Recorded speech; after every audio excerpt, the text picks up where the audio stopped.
Sabe, e se a filosofia não fosse só aquela coisa de acadêmico, de livro empoeirado, e se na verdade ela fosse uma ferramenta bem prática para ajudar a gente a construir uma vida com mais sentido? É exatamente sobre isso que a gente vai conversar hoje, como trazer a filosofia de volta para a nossa vida, para o dia a dia. Olha, essa citação é forte, né? É um verdadeiro soco no estômago.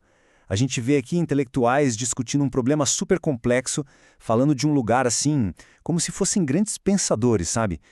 Mas eles acabam esquecendo que eles mesmos estão ali dentro daquele sistema. É o exemplo perfeito de como as ideias, por mais brilhantes que sejam, podem acabar se esvaziando, virando só palavra quando se afastam da vida real. Então, é justamente essa desconexão que nos leva a um problema bem central. Acontece que, muitas vezes, a filosofia acaba virando uma performance, sabe? Quase um teatro intelectual. E aí, ela deixa de ser o que deveria ser, uma busca de verdade por sabedoria.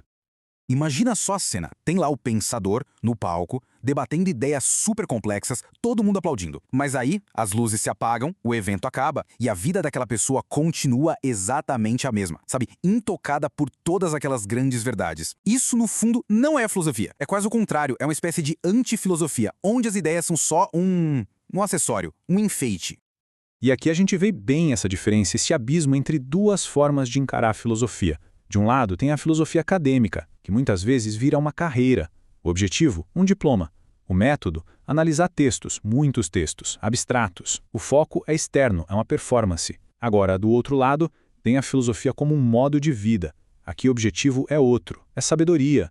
O método não é só ler, é examinar a própria experiência. O foco é totalmente interno, é uma busca. Uma é para mostrar para os outros, a outra é para transformar a si mesmo.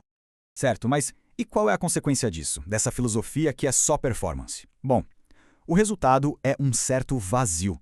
Sem ideias que realmente guiem a vida, acaba faltando um plano, uma direção. A gente fica meio que à deriva, sabe? Sem um norte, sem um porto seguro. E o grande problema é este: sem um ideal claro de quem se quer ser, a gente vira um alvo muito fácil. A opinião dos outros, a pressão social, as críticas de todo lado, tudo isso começa a definir quem a gente é. Por quê? Porque falta uma bússola interna, algo nosso para dizer não, o meu caminho é por aqui. E o resultado disso é esse estado de desorientação que a gente vê aqui. É um caos interno, né? A pessoa passa a ser julgada pelos próprios medos, pelos preconceitos, guiada pelo que o grupo está falando, pela conversinha, é controlada por aquelas vozes lá no fundo da mente. Fica faltando, no fim das contas, uma bússola interna de verdade. A gente é puxado para todo lado e perde a força para dizer não àquilo que não serve para a gente. Ok. Então, como é que a gente sai desse caos? Existe uma saída? Sim. E a resposta está em resgatar a filosofia para aquilo que ela sempre foi na sua origem, um caminho de autoconhecimento. E o mais legal é que existe uma ferramenta super simples, mas muito, muito poderosa para dar o primeiro passo. E tudo começa com essa pergunta aqui, simples e direta. Quem é o eu ideal? Percebe a diferença? Não é o que se quer ter, mas quem se quer ser. Definir isso. Nossa, isso é o primeiro passo fundamental para construir aquela bússola interna e, finalmente, trazer a filosofia para dentro da vida de verdade.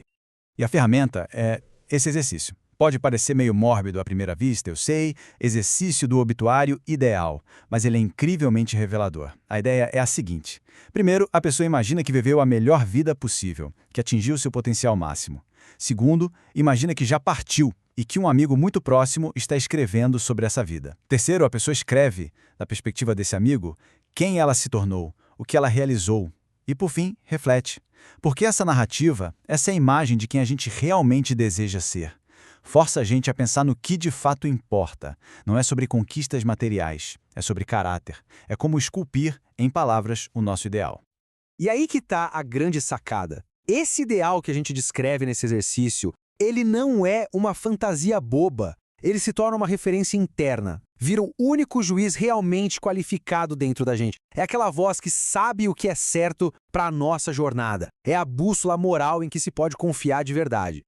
Tá, muito legal ter esse ideal, mas como é que a gente transforma isso em realidade no dia a dia? Para isso, existe uma habilidade, uma técnica fundamental.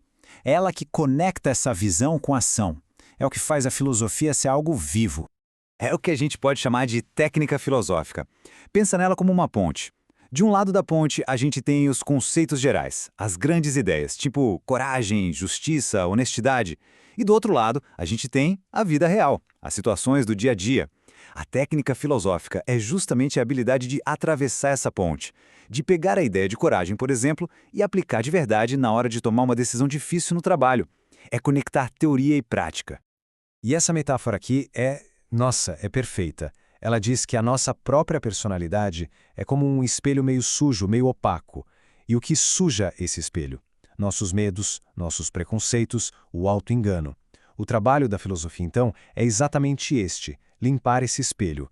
Limpar para que a gente possa se enxergar e enxergar o mundo com mais clareza. Isso não é algo que se faz uma vez só, né? É um processo contínuo. Certo, então na prática, o que tudo isso quer dizer? Como é que a gente realmente retoma a filosofia para a nossa vida? Vamos juntar todas as peças do quebra-cabeça agora. No fim das contas, a filosofia de verdade deveria ser isso. Primeiro, uma busca por um conhecimento confiável, algo sólido para a gente basear a própria vida. Segundo, a unidade do que se sabe dentro da unidade de quem se é, da consciência. Ela precisa ser uma ferramenta de autoconhecimento e não só uma carreira para ganhar dinheiro. E, talvez o mais importante, é o ato de encontrar autoridade interior para poder dizer sim ou não com convicção. A filosofia tem que fazer diferença na vida que se vive. Não pode ser só um hobby intelectual. E para a gente fechar, fica essa pergunta. Uma pergunta que traz tudo isso para o agora. O exercício do obituário ajuda a gente a ver onde queremos chegar. Mas essa pergunta aqui, ela mostra onde a gente está hoje. Se um amigo hoje fosse escrever a história da vida que foi vivida até aqui, o que essa história diria? É um convite para começar essa jornada de autoconhecimento agora mesmo. A verdadeira filosofia, afinal, começa exatamente aqui.